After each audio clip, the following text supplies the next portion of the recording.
Assalamualaikum warahmatullahi wabarakatuh. Sampurasun, semangat pagi, sobat penyuluh pertanian yang saya banggakan. Selamat bertemu kembali dalam kegiatan pelatihan peningkatan kapasitas bagi penyuluh pertanian dengan pola e-learning. Kali ini bersama saya, Tony Nugraha, Widyaswara, Balai Besar Pelatihan Pertanian Lembang. Kita akan sharing tentang metode penyuluhan pertanian. Selamat menyaksikan.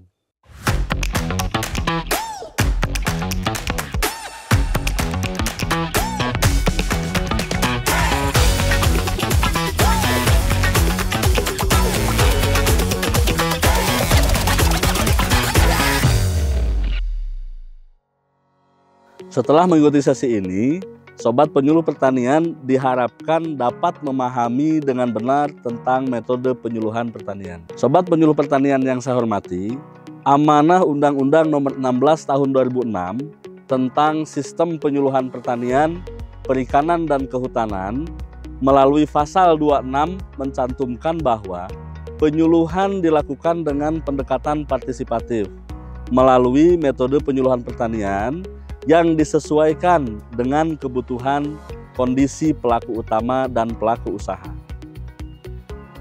Baik, sobat penyuluh, pertanyaannya sekarang, apa yang sobat ketahui tentang metode penyuluhan pertanian? Menurut Permentan nomor 52 tahun 2009, metode penyuluhan pertanian adalah cara atau teknik penyampaian materi penyuluhan pertanian oleh penyuluh kepada pelaku utama dan pelaku usaha agar mereka tahu, mau dan mampu menolong dan mengorganisasikan dirinya dalam mengakses informasi pasar, mengakses teknologi, permodalan, sumber daya lainnya sebagai upaya meningkatkan produktivitas, efisiensi usaha, pendapatan dan kesejahteraannya, serta meningkatkan kesadaran dalam pelestarian lingkungan hidup. Lalu apa tujuan dari metode penyuluhan pertanian?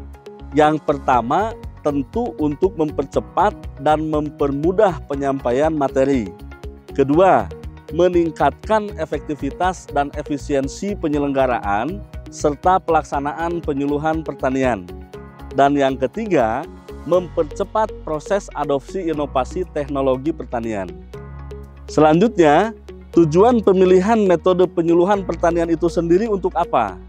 Baik, pertama, untuk menetapkan suatu metode atau kombinasi beberapa metode yang tepat dalam kegiatan penyuluhan. Kedua, meningkatkan efektivitas kegiatan penyuluhan pertanian agar tujuan penyuluhan pertanian lebih efektif dan efisien. Sobat penyuluh pasti bertanya, lalu apa alasan kita memilih metode? Yang pertama karena terdapat banyak metode. Dan yang kedua, setiap metode memiliki efektivitas sesuai dengan kondisi sasaran. Sobat penyuluh, pada umumnya seorang belajar melalui indera. Indera ini merupakan gerbang masuknya stimulus ke dalam diri seseorang yang belajar. Kartasaputra menyampaikan bahwa hasil penangkapan dari pendengaran saja itu 10%. Kemudian penglihatan 50%. Melihat, mendengar, dan mengerjakan sendiri atau praktik itu 90%. Jadi, dari fenomena tersebut dapat disimpulkan bahwa dalam kegiatan penyuluhan, agar kegiatan tersebut berhasil, sebaiknya menggunakan lebih dari satu indera penerima. Selanjutnya adalah prinsip metode. Yang pertama, pengembangan untuk berpikir kreatif. Yang kedua, tempat yang paling baik adalah di tempat kegiatan penerima manfaat. Yang ketiga, setiap individu terikat dengan lingkungan sosialnya. Sedangkan yang keempat, ciptakan hubungan yang akrab dengan penerima manfaat. Dan yang kelima, memberikan sesuatu untuk terjadinya perubahan. Sekarang kita masuk pada penggolongan metode penyuluhan pertanian. Yang pertama, teknik komunikasi, yaitu langsung dan tidak langsung. Contohnya yang langsung seperti demonstrasi, SL, kursus tani, dan lain-lain. Sedangkan yang tidak langsung, contohnya itu penyebaran leaflet, folder, pemasangan poster, siaran radio atau siaran televisi. Lalu yang kedua, yaitu jumlah sasaran, perorangan, kelompok, dan massal. Contoh perorangan, Anjang Sana, sedangkan contoh kelompok seperti kursus tani, SL, dan contoh yang massal yaitu pameran, siaran radio, atau televisi. Dan yang ketiga yaitu indera penerima, pendengaran, penglihatan, dan kombinasi. Contohnya pendengaran seperti siaran pedesaan, hubungan telepon. Sedangkan contoh dari penglihatan yaitu pemasangan poster, slide, dan lain-lain. Dan yang terakhir contoh kombinasi yaitu demonstrasi cara atau hasil siaran televisi dan lain-lain. Sobat penyuluh, terdapat beberapa jenis metode penyuluhan pertanian berdasarkan tujuan yang perlu sobat penyuluh ketahui, yaitu 1. Pengembangan kreativitas dan inovasi seperti temu bicara, temu lapang, temu akrab, temu usaha. 2. Pengembangan kepemimpinan, contohnya rembug paripurna, rembug utama, rembug madya, dan mimbar saresehan. Dan yang ketiga, pengembangan kerukunan masyarakat, contohnya temu akrab, ceramah, demonstrasi, kaji terap, karya wisata, kunjungan rumah, kursus tani, magang, dan seterusnya. Berbicara demonstrasi, bila ditinjau dari materi demonstrasinya dapat dibedakan menjadi 3. 1. Demonstrasi cara. 2. Demonstrasi hasil. Dan yang ketiga, demonstrasi cara dan hasil. Sedangkan apabila ditinjau luas areal dan pelaksanaan demonstrasinya, dibedakan menjadi 3 juga. Yang pertama, demonstrasi plot atau sering disebut demplot. Yang kedua, demonstrasi usaha tani atau demfarm. Dan yang ketiga, demonstrasi area atau dem area. Sobat penyuluh, dalam metode penyuluhan terdapat dasar pertimbangan dalam memilih metode. Yang pertama yaitu tahap dan kemampuan adopsi.